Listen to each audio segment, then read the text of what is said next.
जय शिवराय शेतकरी मित्रांनो, आपल्या हक्काचे युट्यूब चॅनल कृषी रडार मध्ये सर्व शेतकरी बांधवांचं हार्दिक स्वागत। तर शेतकरी मित्रांनो, आपण या व्हिडिओच्या माध्यमातून पुण्यश्लोक अहिल्यादेवी होळकर या कर्जमुक्ती योजनेबद्दल एक महत्त्वाचा अपडेट घेण्याचा प्रयत्न करणार आहोत। तर आपण या व्हिडिओवर पहिल्यांदाच आला असाल तर आपल्या चॅनलला नक्की सबस्क्राइब करा, जेणेकरून अशीच माहिती तुम्हाला रोज मिळू शकेल।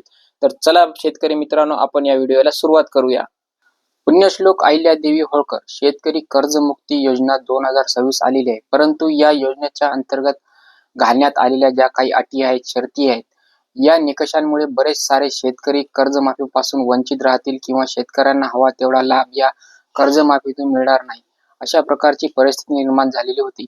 यात आपण पाहिले आहे की रोहित पवार यांच्या माध्यमातून कर्जमाफीच्या निकषाविरोधात एक आंदोलन उभं केलं होतं आणि याच आंदोलनाला मागे घेत असताना मुख्यमंत्र्यांसोबत त्यांची बैठक करून याच संदर्भातील मुद्दे मुख्यमंत्र्यांसमोर मांडले जातील अशाच प्रकारचे आश्वासन देण्यात आले होते। याच अनुषंगाने संपूर्ण महाराष्ट्रातील शेतकऱ्यांचं मुख्यमंत्री आणि रोहित पवार यांच्या बैठकीकडे लक्ष होतेच। मित्रांनो, हीच बैठक काल आयोजित करण्यात आली होती। आज बरेच सारे विरोधी पक्षातील नेते आणि काँग्रेसच्या आमदाराच्या माध्यमातून पीक विम्याच्या प्रश्नावरती काल उपोषण आंदोलन करण्यात आले होते। याच पार्श्वभूमीवरती काँग्रेसचे आमदार यांच्याबरोबर रोहित पवार आणि जितेंद्र रावण या सर्वांच्या उपस्थितीत महत्त्वाची बैठक पार पडलेली आहे। ज्या बैठकीमध्ये 2019 मध्ये कर्जमाफीमध्ये लाभ मिळालेल्या शेतकऱ्यांवर कशा प्रकारचा अन्याय होत आहे या ठिकाणी निदर्शनातून आणून दाखवलेले आहे। याचबरोबर कर्जमाफीतील आवश्यकता असलेली माहिती ही आहे रोहित पवारांच्या माध्यमातून मुख्यमंत्र्यांना देण्यात आलेली आहे। या बदलासाठी समिती सुद्धा गठीत करण्यात आलेली आहे।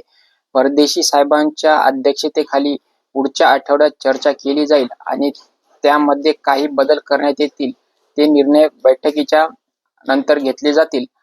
अशा प्रकारे अशी आश्वासने मुख्यमंत्र्यांच्या माध्यमातून दिलेली आहे।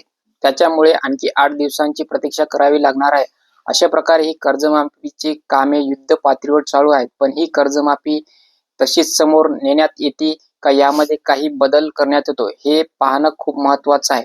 तर ही माहिती आपल्याला कशी वाटली कमेंट बॉक्समध्ये नक्कीच सांगा व आपल्या चॅनलला सबस्क्राइब करायला विसरू नका। धन्यवाद शेतकरी मित्रांनो।